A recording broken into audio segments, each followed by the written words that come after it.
Здравствуйте все! Добро пожаловать на канал Магия Песка.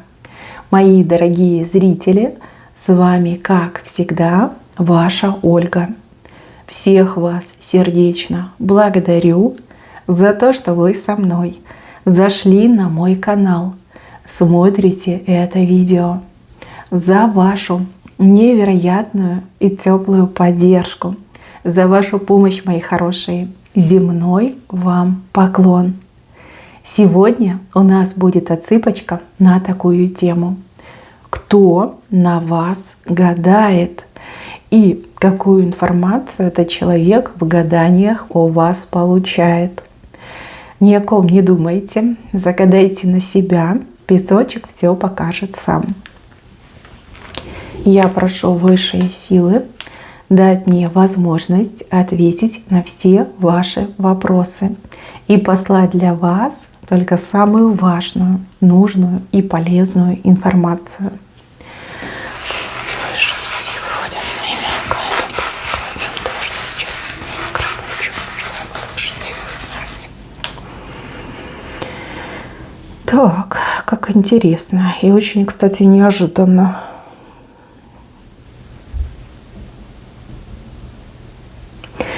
Так, мои хорошие, ну давайте, наверное, пойдем по порядку. Здесь показали мне 3 персонажа, которые на вас гадают.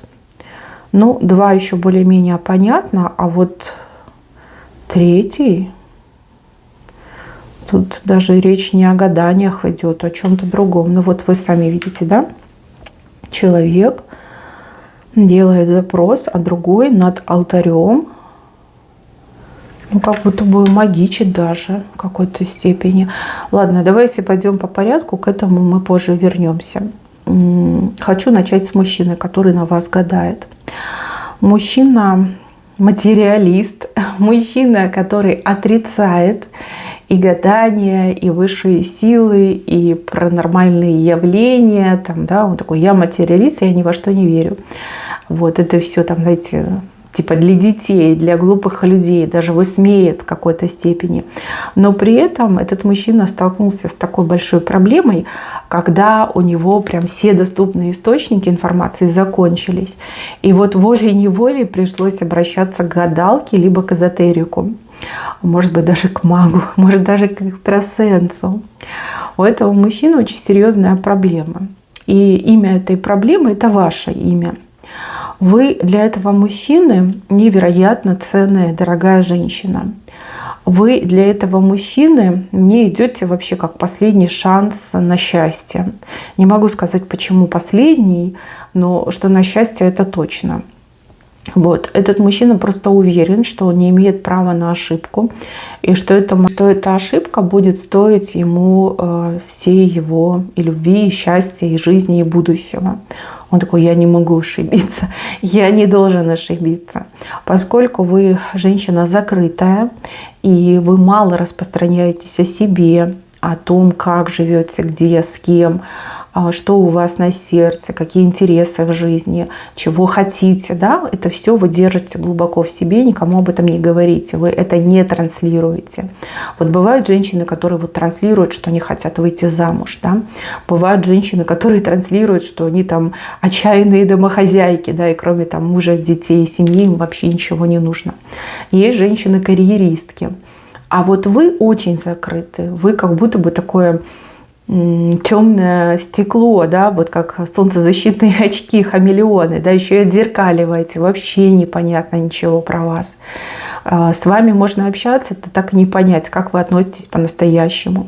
Этот мужчина, он давно вас любит, либо давно на вас глаз положил, но он не уверен во взаимности его чувства, он не уверен в том, что вы его не пошлете, давайте уже говорить как есть. И вот почему-то мне идет, что он не имеет права на ошибку, да, что вот как показали, да, последний шанс. Вы его последний шанс, как единственный последний шанс на счастье. Либо он не хочет потерять этот шанс. Например, там, если я к ней подойду, то с чем мне нужно подойти, что нужно сказать. Вот. Мужчина Очень боится. Боится, что будет отвергнут, боится, что он не угадает, боится, что, может быть, даже вы его как-то высмеете, может быть. С этим мужчиной вас что-то объединяет. Вы то ли вместе работаете, то ли в одной компании находитесь, то ли вы с этим мужчиной уже были в отношениях когда-то, может быть, там несколько лет назад. Да? То есть какое-то общее у вас есть, либо общая работа, либо общее прошлое.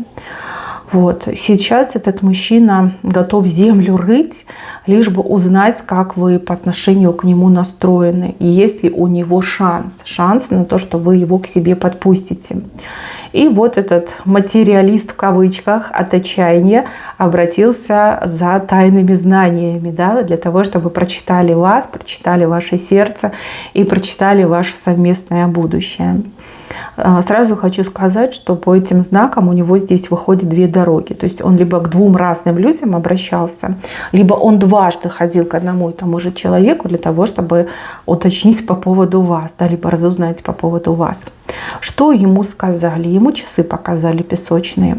То есть ему, грубо говоря, сказали, что сейчас не время и не место, что нужно ждать, да, потому что часы перевернутые вышли, только вот этот хронометраж запущен был.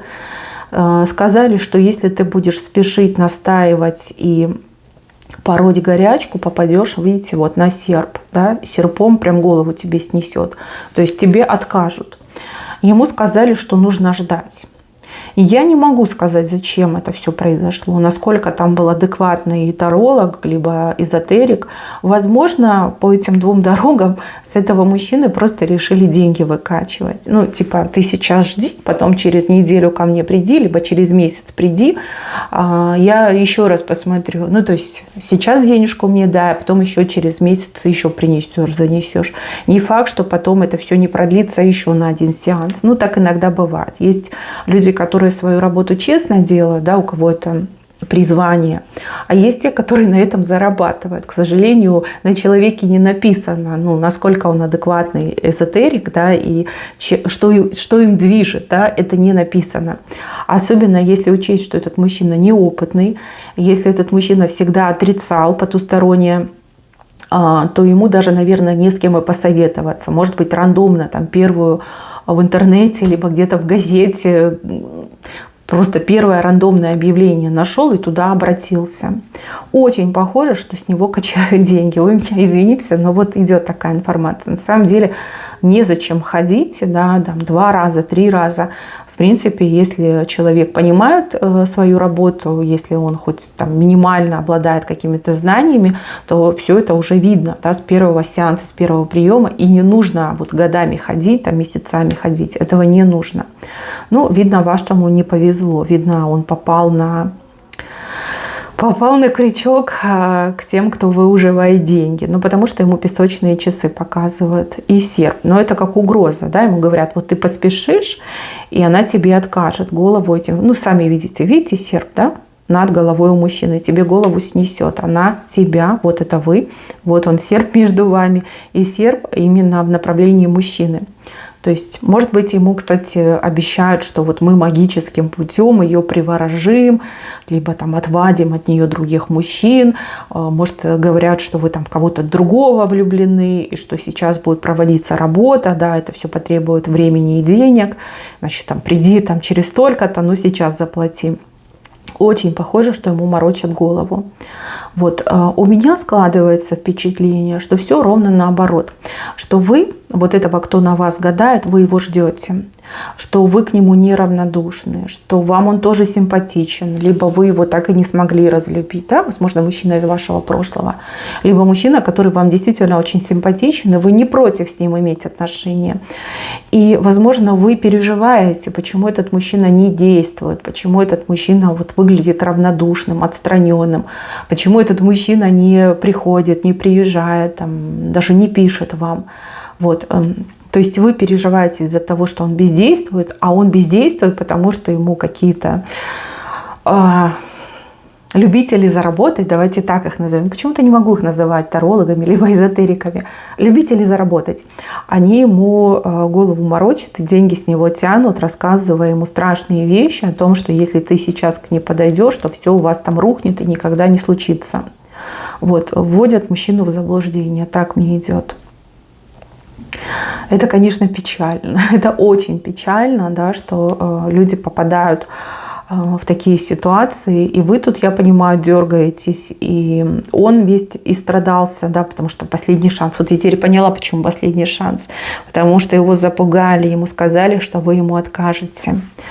И он такой: это мой последний шанс, я не могу упустить. Да, я все должен сделать правильно, должен сделать вовремя. Так. Серп.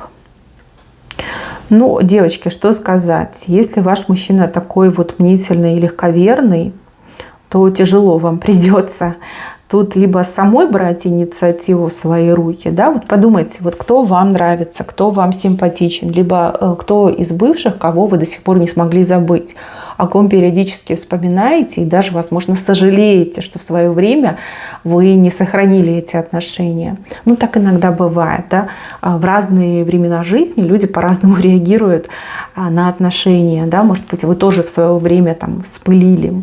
Может, думаете, надо было быть чуть помягче, да, либо позговорчивее. Зачем я его послала, да, ведь хороший парень был, ну, либо хороший мужик.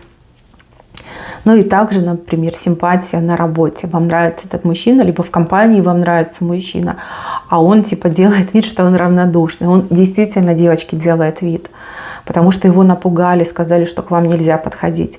То есть вы можете либо проявить инициативу, сделать сами первый шаг, то есть, ну, сами к нему подойти, не знаю, улыбнуться, там, позвать его в кафе. Либо, если это бывший, то, я не знаю, написать ему что-нибудь, там, например, с праздником поздравить. Это и не навязчиво, и хороший тон, но, опять же, это возможность и сигнал для этого мужчины, да, с вами дальше иметь дела. Либо второй вариант – это просто ждать, пока этот мужчина поймет, что его, скорее всего, обманывают, да, пока он там разочаруется и от отчаяния к вам подойдет сам. То есть уже перестанет бояться, перестанет верить вот этим, ну, лжепредсказателям, которые деньги тянут, и к вам подойдет. Вот, либо так, либо так. Вы уже там решаете сами и отталкиваетесь от своей сложившейся ситуации. Но вот мне идет, что два человека, которые друг в друге заинтересованы, которые друг к другу испытывают очень теплые чувства, страдают из-за того, что мужчина, ну, из-за того, что мужчину ввели в заблуждение. Давайте скажем так. Вот. Зря он, конечно, начал на вас гадать. Лучше бы он к вам напрямую подошел, и все бы было хорошо. Я думаю, что вам бы понравилась его смелость, и тем более я вижу, что вы сами на него смотрите. Вижу, что вы сами ждете от него этого первого шага. Ну, даст Бог, дойдет, да. Вот. Ну, либо сами действуйте. Так, либо так. Но между вами мост все-таки идет. Вы нужны друг другу, вы важны друг другу. И пусть не сейчас, но в будущем у вас точно будут отношения. Ну, по крайней мере, на свидание вы точно пойдете. Так, еще один персонаж, который на вас гадает. Это тот, кто вас любит, но со стороны, допустим, родственников, либо со стороны подруги. Любовь идет к вам. Человек, который переживает за вас, за вашу личную жизнь и какие-то проблемы, которые сейчас существуют в вашей жизни. Видно, эта женщина, она, ну, любит эзотерику, да, возможно, она любит там онлайн-гадания, возможно, она даже сама что-то пытается там изучать, делать. Вот. За вас очень сильно переживает. Она, конечно, по своим вопросам ходит, но и на вас тоже она гадает. Гадает для того, чтобы узнать, что там у вас в жизни, когда будут улучшения, либо чем она конкретно может вам помочь. Как найти выход из той сложной ситуации, в которой вы, например, оказались. Ну, правда, у кого-то мама отыграется, у кого-то подруга. То есть, ходя по своим вопросам, вами тоже интересуются.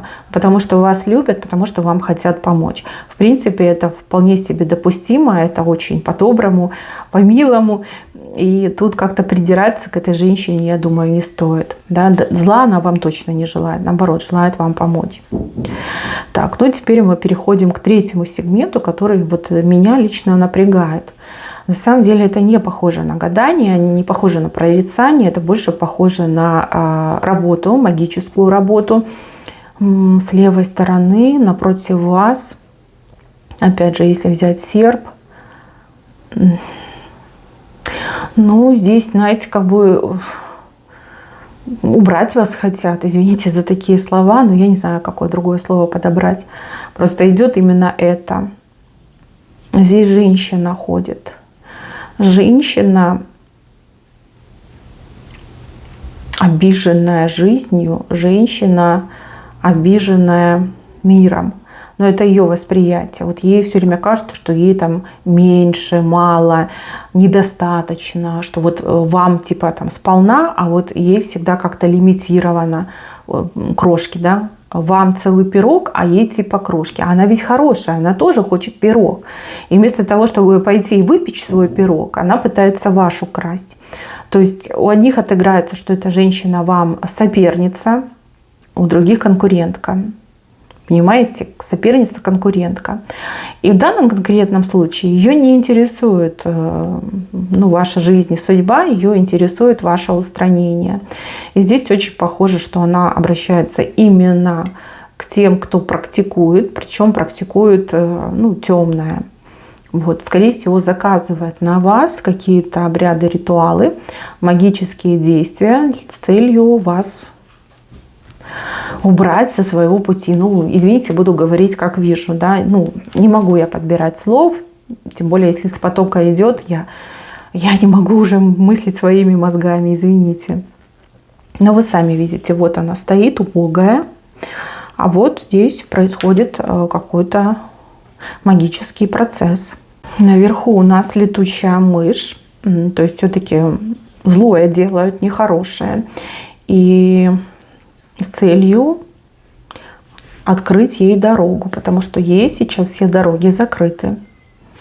Конкурентка, соперница, причем соперница может быть не только в личной жизни, соперницы могут быть у вас и на работе, и в бизнесе, понимаете, и то же самое с конкурентами происходит. И просто обиженный человек, который считает, что вам по жизни больше достается, чем ей. Вот, она куда-то ходит, обращается. Но сразу хочу вас предупредить, что между вот этим действием и вами стоит сильный ангел с мечом. Видите, вот голова, ноги, меч. Сильный ангел стоит с мечом, своими крыльями. Вот они, какие огромные крылья, прям такие двойные, как архангел. Вас от этого действия защищает. Видите, вот эти крылья. Отсюда до сюда. Смотрите, какие огромные крылья, двойные крылья. Вот вы стоите, и ангел гораздо больше, чем вы по размеру. С мечом вас от этого действия, от этой летучей мыши закрывает. То есть у вас очень сильный хранитель. И также вы, возможно, тоже имеете свой собственный иммунитет, который вас оберегает от всяких таких вот злобных черных практик. Вот. Она ходит, и каждый раз она разочаровывается, потому что она деньги платит, и деньги, судя по всему, немалые.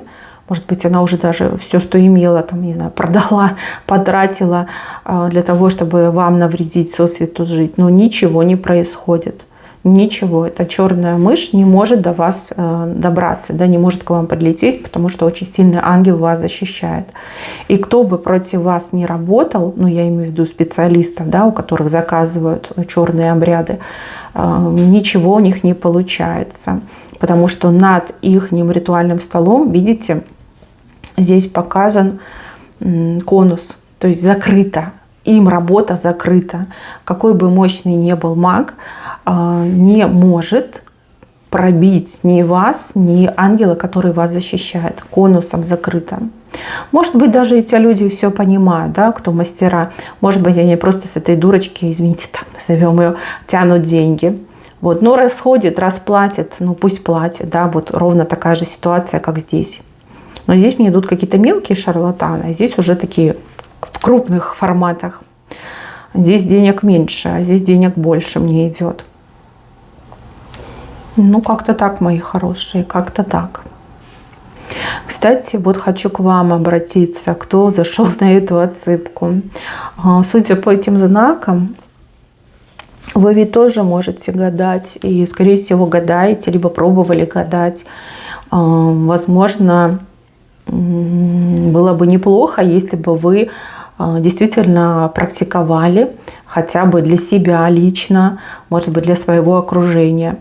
Просто у вас явно есть к этому способности, и явно, если вы будете этим заниматься, изучать эту тему, обязательно покупать какие-то дорогие платные курсы, уроки.